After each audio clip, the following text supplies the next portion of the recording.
Hey, I want to welcome Kennesaw Happenings podcast. We're here at Overture, and we have back in the studio a person that we wanted to come back. And not only is he coming back to the studio, he came from a warmer climate, and so we might talk about that too. So, RJ, tell us who you are, what you do, and who you serve, and then we'll get into the podcast. Absolutely. Thank you for having me back, Pete. Absolutely. And it's a pleasure to be here. Who am I? Who am I? I am a accumulation of my grandfather, my great grandfather, my father, my mother, my culture, my community. That's who I am. And I have embraced all of those characteristics of people, places, and become who God wants me to be. And that is, always one of the things that has resounded with me the most is I never had a chance to meet Mahatma Gandhi in person, but I did have an opportunity to meet his great grandson here in Atlanta. Wow. And this was years ago. And when you refer to Mahatma Gandhi, right, you refer to him as Mahatma. Mahatma is someone who is put up on a sort of a pedestal, because you think of them highly. So I walked up to him when I had the opportunity and I said, nice to meet you. If Mahatma were here, what advice would he give me? And at the time, I think I was in my mid to late 20s, early 30s, something. And yesterday I turned 60. So just to give you an idea of how much influence that one statement has had on my life. And he looked at me and he says, no one's asked that question. Wow. And I said, no, I want to know because you're the closest thing to Mahatma that I'm ever going to be able to get. And he says, do you have a piece of paper? Of course, I'm like, yeah, I'll find one. Let me find one. Find a piece of paper, give him my pen to him. He scribbles, I don't know, maybe 3 to 4 seconds. And I'm like, dude, you're done? This is my silly mind, right? You're already done? Shouldn't you be writing me a book? I need something profound. He gives it back to me. And you talk about profound and life-changing. And to people that are listening out there, if it resounds with you, if it makes sense to you, receive it, accept it, and practice it. And it was simple. Think of others, comma, before oneself. Wow. Oh, I love simple, and I love what that communicates. What a strong message in that. It was life-changing for me. Because, of course, in my youth at the time, I was still practicing who I wanted to be, trying to discover myself. So I had to keep referring to that piece of paper. Think of others before oneself. And I'm like, how do you do that? How do you do that? Wait, I'm going to think of that person before I think of myself? How? And so I'll share fast forward, right? Night before last, I was in Cabo San Lucas celebrating my birthday. And there's a group of us that went to dinner. And apparently it's kind of slow right now in Cabo. So every time a taxi driver, unlike before, they would drop you off, go do other rounds, and then you call him again. And if he's available, he'll come get you. But every time we went somewhere, they would say, I'll wait for you. And we're thinking, we're going to be here 2.5 hours. And it's dinner time. Right. And I couldn't help it but think to myself, it's dinner time. My friends and I are going to go have a very nice dinner at a very nice place in Cabo San Lucas called Flora Farms. If you ever visit, please go. Flora Farms. So I said to the folks that received us, can I order something for our driver? Wow. And I said, what would you like? And, he told us what he would like. I said, what would you like to drink? And the other people are just looking at me like, what are you doing? Mm-hmm. Why would you buy this guy food? And that was the practice of, or continuous practice Yes. of, think of others before oneself. Right. Yeah, I could be completely consumed in my birthday with my friends Right. and go there, but no. How can I ignore this man who's going to sit in his van waiting for me and our party to finish our dinner and then go back? Well, he's going to stay hungry the whole time? No, no, that's not going to happen. I think that's another simple lesson. I always said, well, I don't always say, but I've heard common practice is not common sense. So you being a servant to a person that you just met, I can only imagine that ride home after you've served him with dinner and you appreciated him as a person wasn't a typical ride, because that communication of what you did, I'm sure he's talking all about it, because it isn't common practice that people serve like that. So what we'll tell her, when you were on the first show too, I liked when you said at 15, you were thrown into a very unfamiliar environment. Kennesaw State University, or back then it wasn't Kennesaw College. Kennesaw College. Yeah. So walk our viewers through at 15, you're put into a very uncomfortable position, and just what you did to kind of start that journey of learning, and how they might be able to benefit by being in uncomfortable situations. Because people move into this facility and say they're 65 and they don't know a single person. And it's like, I equate that the same thing is like, it's overwhelming. You got to know names, you got to know all the. So walk our viewers through that, if you wouldn't mind. Wow. So you have to remember, number one, who you are, where you came from. And in my case, right, born and raised in London, England. And then at the age of 7, between 7 and 12, 5 years, I was in a boarding school in India. So now I'm influenced by the Indian culture, the food, the people, my family, my grandfather, grandmother, cousins, everybody, right? Embraced by their love. And then I come back to England, and then my dad says, within a year and a half of return, hey, we're packing up and going to America. Why? Right? Why? Now, at the time I was 13, I'm confused. Like, why? Oh, the life's better over there compared to England. Okay, I didn't know better, right? I'm 13. You follow your parents' commands. Jump on a plane, come here. We come here to Kennesaw. Obviously, this building didn't exist, right? This Barrett Parkway stopped at 41. There was nothing here. And so I come from a thriving, we lived in proper London. Thriving, busy, double-decker buses, this, that, the other two. Kennesaw? And all of a sudden, my mindset is, Dad, what are we doing here? I miss my mates, friends back in England. I miss my football, soccer, the real one. I miss everything. I miss everything about my life in London. And because of my grades, I went from, as a 13-year-old, all the way to 11th grade. So you talk about a shock to the system, right? You talk about a culture shock. Now my parents are so protective of the Indian culture.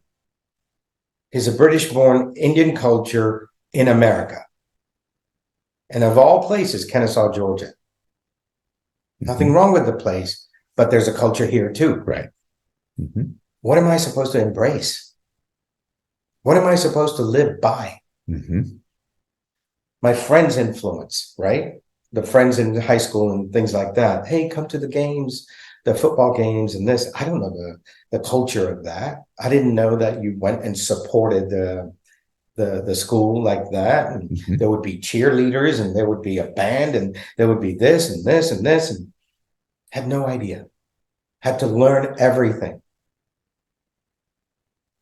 And then, as I mentioned, one of the reasons we left England was due to racism.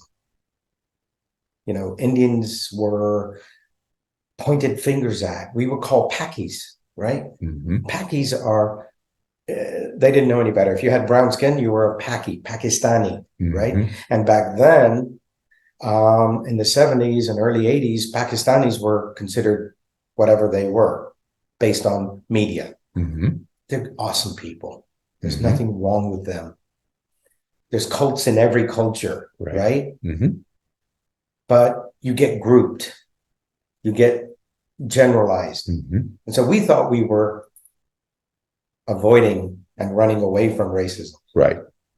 I come here to Kennesaw, and there were KKK rallies downtown Kennesaw. Really? Yes. Dang. And I'm thinking to myself, why are these guys wearing these white sheets over their heads and stuff? And then I was educated quickly. Hey, they're white supremacists. They don't like colored people. And I'm like, wait, this is what I tried to avoid. Why did I jump in from one fire to another? I think it was in that moment I discovered that people are going to be people, no matter where you are. So I chose the direction of finding good people. You know, it's, as they say, it's the company you keep. Right. And so I chose to focus on the people that want to be with me, around me, in my circle. And as you know, right, the circle kind of gets smaller over time. And I found those people here. They exist here. They're amazing people. And now just imagine, right? I'm experiencing all of this at a very, very, very young age, when most of the time you're shielded. But I'm experiencing this entire culture difference from England, from the pressures from home being, we need to keep our Indian heritage, to, oh, you're in America, right? Boy, you talk about a confusion, mix of three different cultures. And then I'm thrown into Kennesaw State University at the age of 15. And I'm just like, what is all this? And all these other people around me, I started playing soccer because I missed it so much. I started playing soccer at Kennesaw State. And all these guys were bigger than me, taller than me, had more facial hair than I could even grow at the time. And I'm lost. I'm in a different world. I felt like a child in an adult world. Right. But apparently they said I belonged there. So my level of maturity had to accelerate quickly. Right. So yeah, you can say I kind of missed some of my childhood, some of the things you do. But I have no regrets.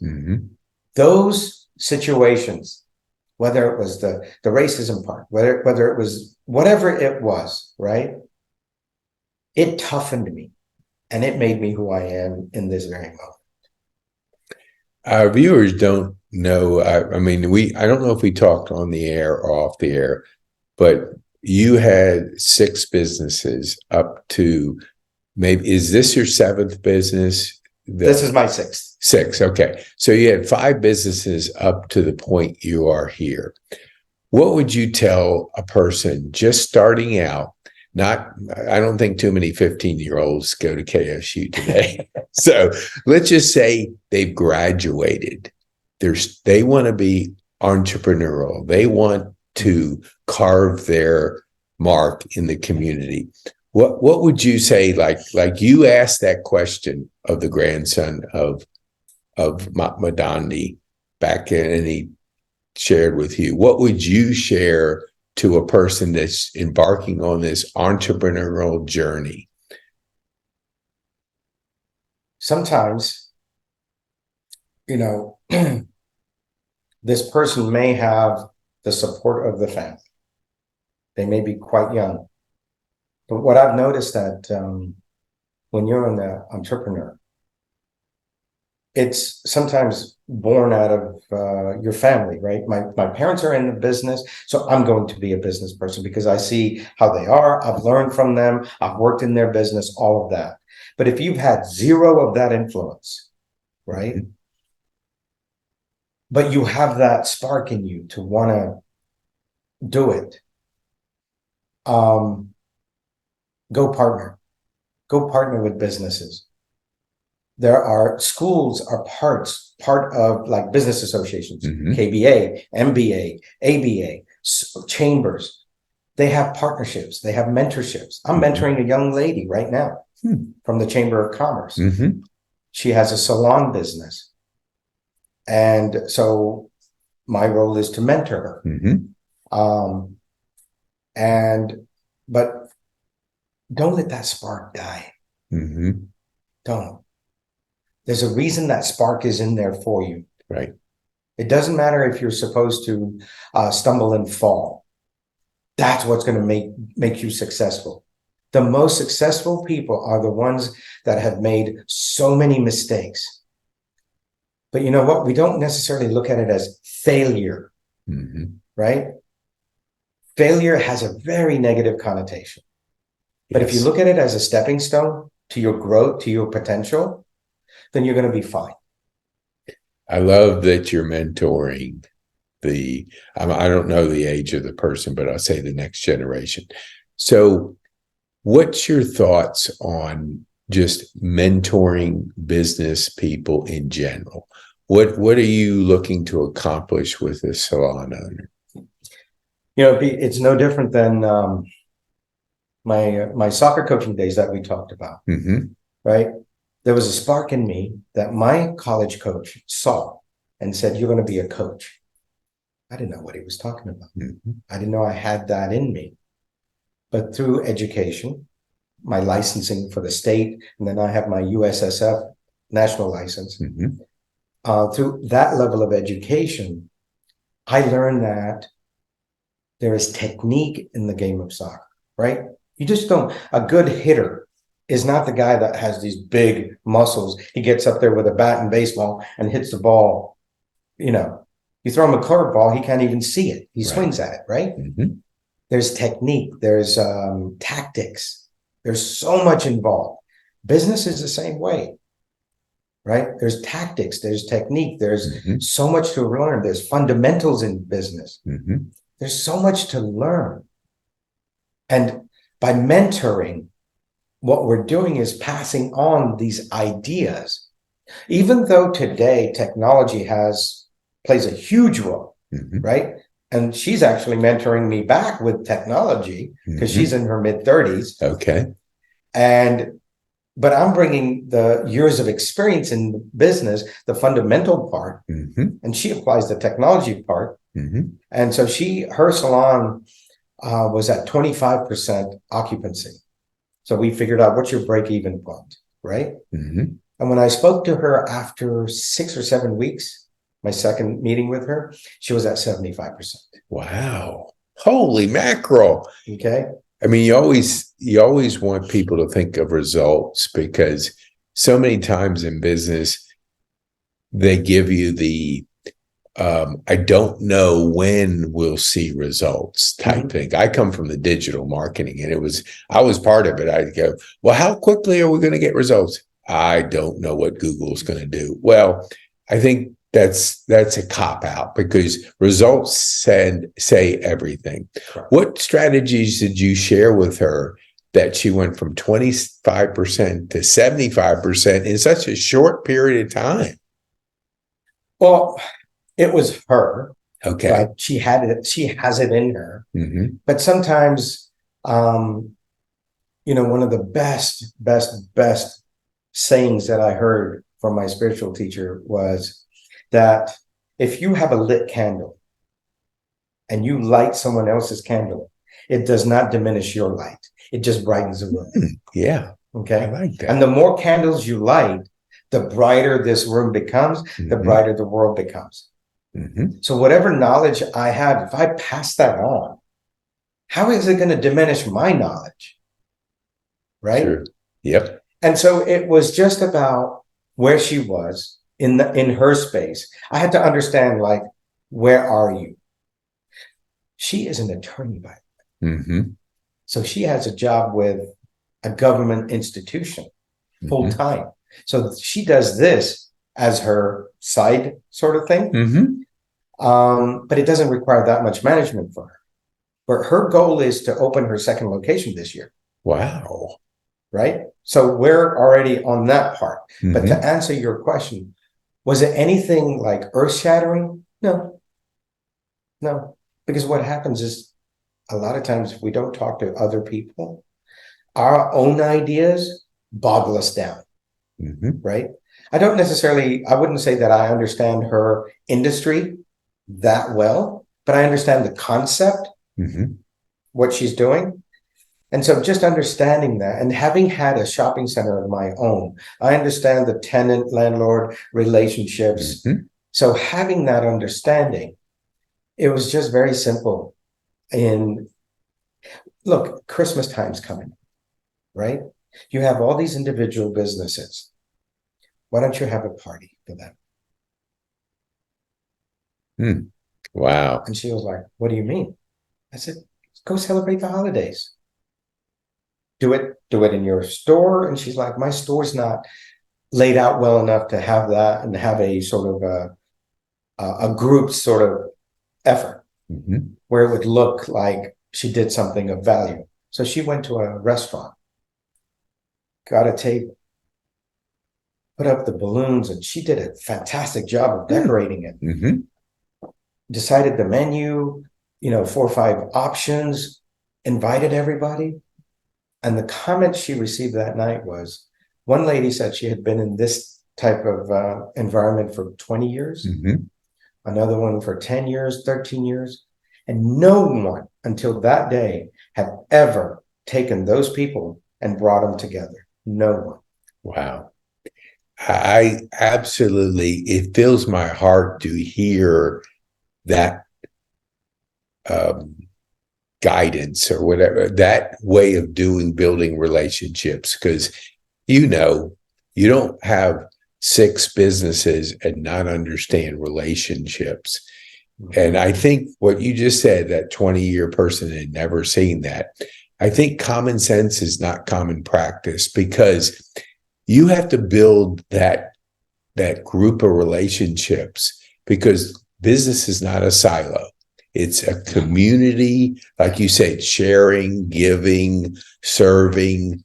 So are you looking, I'm just curious, I don't know the answer to this, so I'll ask you. When you have 6 businesses and you start off like you did with that servant heart and understanding how important it is serving others, do you want to develop more of that in? Because you built businesses successfully. I know just a little, I don't know every individual business, but if you had that attitude, I guess my question is, where do you see the mentoring part of the stage that you're in? Would you like to do more of that? Because I see it as a big void out there in my eyes. Yes, I would. And that's why when I received that email from the chamber, hey, there's this, as I'm reading the email, something rose inside of me and said, you need to do this. And I'm thinking to myself, well, how am I going to find this time and blah, blah, blah, all the obstacles and challenges, right? And I'm like, no, just do it.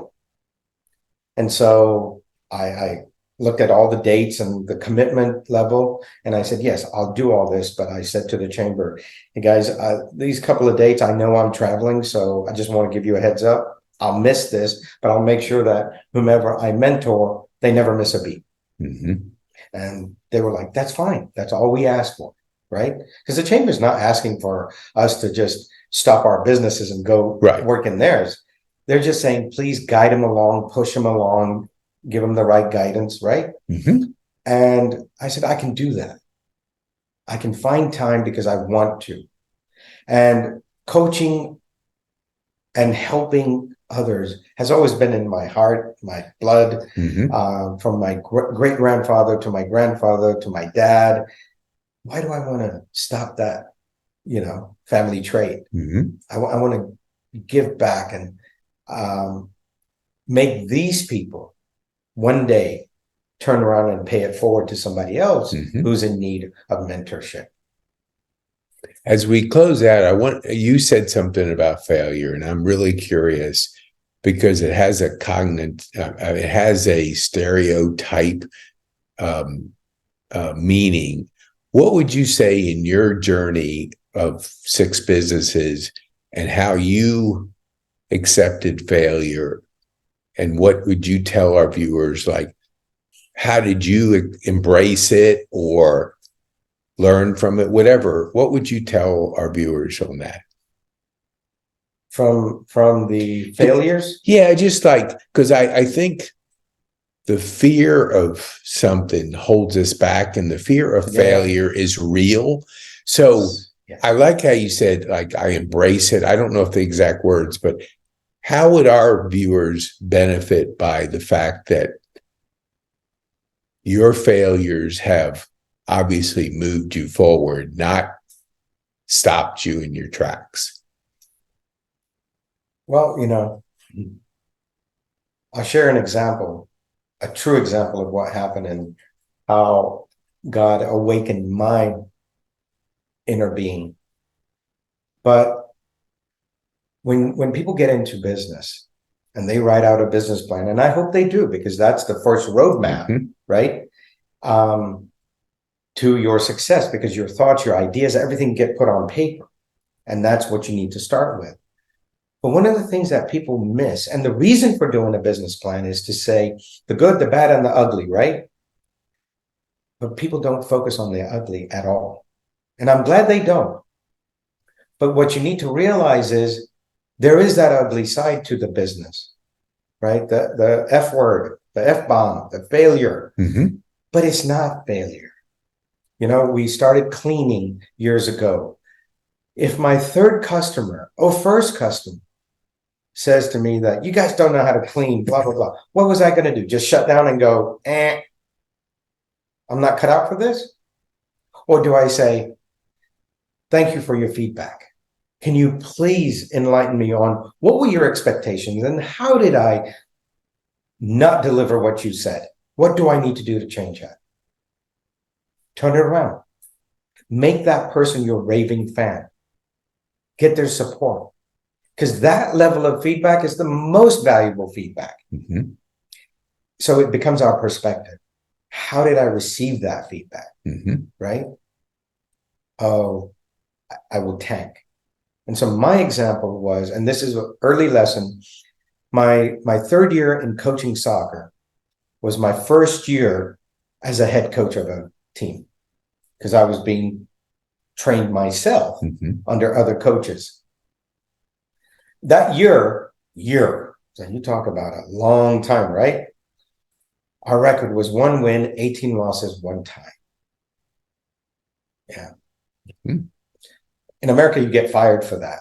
Yeah, that's not like if you run in the NFL and you're a coach, you're not getting into the 2nd year. No. The contract gets cut, right? And so I looked at it the same way. Pete, I'm not helping these kids. They're not progressing. Parents think they need to find another coach, blah, blah, blah. My mind, right? Yeah. And so in my little mind, I'm having a pity party. And I'm seriously thinking about, because I didn't want to continue not helping these kids. Because in my mind, I thought I was not helping them. So I said, you know what? The best thing I can do is stop coaching. Lo and behold, I get a letter in the mail. Congratulations, you are the Georgia Youth Soccer Association Coach of the Year. That's got to be a first with a record like that. No, I knew this was a joke, or I thought it was a joke. Yeah. Because of the record. So I called the director of coaching, and his name was Jacob Daniel at the time. And I said, Jacob, you guys have made a mistake. In America, you get rewarded for winning, not losing. And if you look at my record, I lost more than I even got close to winning. And he said, yeah. It was not based on the record. It was based on the letters that we received from the parents. Whoa. And I said, number one, I didn't know that was a process to nominate somebody, right? So do you mind if I get a copy of these letters? Because I don't know what they said for me to earn this. Right. So in the time, right? What was it? In 1989, I won. So in 89, there was no emails and stuff. So he faxed them to me. Right. And so once that rolled, you remember? I do. Once I opened it up, I'm reading it and I'm crying. Wow. Because I saw the difference that was being made. Yeah. Feedback. Again. The feedback. Yes. Again, right? Yeah. Feedback is so valuable. Yes. And sometimes you don't know it's out there. Right? Yep. I didn't ask until I received that letter. Right. And that feedback was the feedback that sparked that inner being. Yes, I am a coach. I have value. I will bring my best, right? And I will do my best. And I will teach these kids what God gave me the ability to do. And that is to teach them what we call the technical skills, right? I can teach a kid that has never touched a soccer ball. Give me about a month. Every day I practice hour and a half. I'll teach him how to receive a ball, how to kick a ball, and make him a quality player. Because that's the ability he put in me, right? But I didn't know it was there. It needed to be rekindled again. And those letters, that award, the next year it was the YSA, United States Youth Soccer Association Coach of the Year in the United States. And it just took my spirits from the inside, just blew them up and said, go do your best. So feedback is so critical in business or in life. Yes. Right? But just be ready to receive it, not as a criticism. Yes, there are ways you can deliver feedback, right? There's a lot of emotion and sometimes anger put into it. But learn to read through that stuff, right? And I can assure you our parents have the best feedback for us because they know us best. Right. But sometimes we take it in a negative way. But just listen to the quality of the feedback and what they're saying. Forget about sometimes how they said it, because that's what we focus on. But what is being said? And then if you just take what is being said, correct yourself, add the educational component, be around people that are better than you or more experienced than you, right? Then it's like flying with the eagles instead of the chickens. Take your pick. I'd rather fly with the eagles, right? Because the chickens can't really fly. And so choose who you're around and find one or two people or a group, right? Have a group of mentors if you're in business, and always receive feedback. Of course, nowadays, you have Google. That's a platform for feedback. Not everybody takes the time to do it, right? But like for us, our feedback comes from our customers right there when my staff is there. Right.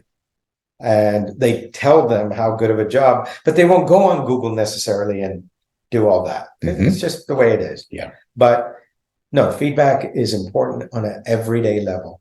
Awesome. I want to respect your time. And I know coming back from being gone, you got a lot of things to do. So tell our viewers, how would they get a hold of you and information? Because I think what you said about mentorship, leadership, feedback. I want to challenge our viewers to share this with people you think can benefit by what we covered in today's podcast. So just share a little information of how they would get a hold of you. Absolutely. And yes, if you are thinking about it, right? And your age, where you are in life, all that doesn't matter. But if you have it in you to want to be in business, and if you have the entrepreneurial spirit in you, email me and I will guide you the best I can. And if I don't know it, there's people out there that do, that I know, I will connect you. That is something that I'm happy to do. But you can reach me at RJ at PCT, Prestigious Cleaning Team, PCTclean.com. RJ at PCTclean.com. Awesome. Thank you. We'll put it in the show notes too. So if you're driving in Kennesaw traffic, don't focus on your driving. Don't worry. Don't multitask. No. It only takes a second out there. So what would you like our viewers to take home from this podcast today? One thing you think would be emphasized or shared with them? Leadership is about others. It's not about me. In my company, my org chart is turned upside down. My frontline staff that go out there and clean every day are at the top. I'm down here, right? And you have to remove the ego in that. So as long as you continue to think about others before yourself, you're going to be successful. Awesome. Thank you, RJ, for visiting with us and coming back in such a rush. I mean, I know you have a busy schedule. We appreciate you coming and sharing with our viewers the lessons and the information that you shared. As I said, Pete, I'm honored to be here. I came back from Cabo last night. Sunday, I go to New Zealand and Fiji for 11 days.